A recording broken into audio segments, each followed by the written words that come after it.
ፊቱን ያዞረበት መጥፎውን በኢትዮጵያ ላይ እጅግ በጣም በሚያስደነግጥ ሁኔታ በኢኮኖሚውም ላይ በዲፕሎማሲ ችግሮች ላይ ሰፊ የሆነ የአውሮፓውያን ጫና መጥቷል። በውስጥም በውጭም ችግር አለና ሰፊ የሆኑ ትንታኔዎች የሚያስፈልጉት ጉዳይ ነውና በዚህ ዙሪያ ላይ መምህር ምህረተአብ ምን ትላለህ?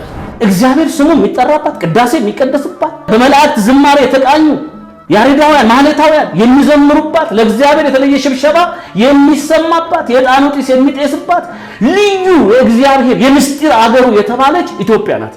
ስለዚህ ይቺ ሀገር ሁሉን እያላት ምሁራን እያሏት ሊቃውንት እያሏት ለምንድን ነው ዓለም ፊቷን ያዞረባት ስትል ዓለም የሷን ማደግ ስለማይፈልግ ነው። ኢትዮጵያውያን ከፊታችን ቀይ ባህር አለ።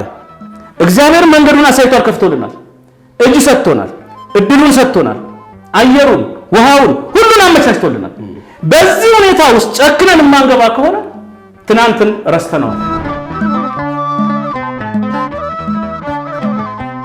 ኢትዮጵያን በአሉታዊም ቢሆን ሲያነሱ ኢትዮጵያ ማናት? ኢትዮጵያ መጽሐፎች ላይ ያለች ናት። ኢትዮጵያ ማናት? ሀገር እግዚአብሔር ናት። ኢትዮጵያ ማናት? ኢትዮጵያ ማለት ክርስትናን ቀድማ የተቀበለች ናት። ኢትዮጵያ ማለት ፊልጶስ ጃንደረባ የሆነ ሀገር ናት። ኢትዮጵያ ማለት እስራኤላዊው ሙሴ አማች የሆናት ሀገር ናት። ኢትዮጵያ ማለት የራሷ ፊደል ያላት ናት። ኢትዮጵያ ማለት የራሷ የቀን አቆጣጠር ያላት ናት። የራሷ ባህል፣ የራሷ ወግ ያላት ሀገር ናት። ኢትዮጵያ ማለት እንዲህ ናት ብለው እንዲያስቡ እንዲያውም የማስታወቂያ ሳንከፍል ማስታወቂያ እየሰሩልን መሆኑን ይሄን ያደርጋል። ከቅርፊት ውስጥ ልትወጣ ጫጩቷን ልትታገል ህፃኗ አያትና ሄዶ እንቁላሉን ኳ አርጎ ሰበርላት ነው ወይ ውጪ አላት። ከዛ እንደወጣች ብዙ መራመድ አቅቷት ወድቃ ሞተች። አንድ አባት ጋር ሄደና ሞተች አለ። ሞተች አንተ ነው የገደልካት። እያየው ነበር። አንተ ነው የገደልካት። እንዴት ለምን እንቁላሉን ሰበርክ? በራሷ እንዳትወጣ አግዣት። አላገዝካትም። እሷ ያ እንዲህ ስትታገል ሰብራ ብትወጣ ክንፏ ይጠነክራል። የክንፏ መጠንከር ዛሬ ለመራመዷ ጉልበትና ኃይል ይሆናት ነበር። ስለዚህ ነገርን አልጋ ባልጋ ላድርግ ብለህ ከአልጋ ወደ አመዱ ያወረድካት ወደ መቃብር ያወረድካት አንተ ነህ። ዳው ዛሬ ደስ የሚለኝ ርዕሰ ጉዳይ ነው የተነሳው።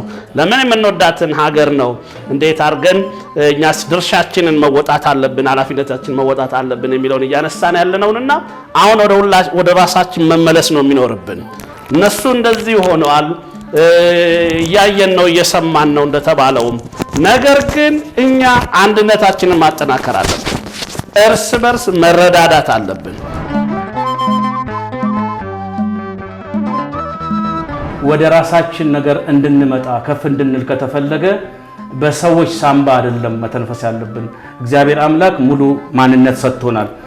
የራሳችን ማንነት አለን፣ የኔ የምንለው ነገር አለን እና በራሳችን ነው እንጂ እነሱ በቀደዱት ቦይ ብቻ መፍሰስ ይሄ ዘመናዊ ባርነት ነው። ይሄ ነገር ሊያቆም ይገባል። ብንቸገርም ብንራብም ብንጠማም ጨክነን ወደ ራሳችን ነገር እንግባ ነው። እግዚአብሔር ስራው ቦታ ማቀየር ነው ማለት ነው። ኃያላንን አንደኛ ነን ሲሉ እያወረደ መጨረሻ ያደርጋቸዋል። ትሑታንን ደግሞ አንደኛ ያደርጋቸዋል። እነሱም ሲያብጡበት ደግሞ መልሶ ታች ያደርጋቸዋል። ቦታ እየቀያየረ የሚኖር አምላክ አለ። ኢትዮጵያን የማይተዋት እርሱ ስለሆነ ኢትዮጵያ ከእርሱ ጋር ትሄዳለች። ከግብፅ አንድ እርምጃ ካልወጣን ወደ ከነዓን አንድ እርምጃ መጠጋት እንደማንችል ማመን አለብን ነው። ሁልጊዜ ከተመጽዋችነት ካልወጣን የራሳችን የሆነ ነገር ሊኖረን አይችልምና ሁሉን አለን፣ ምንም የጎደለኝ የለም ብለን በአንድነት በህብረት እንነሳ።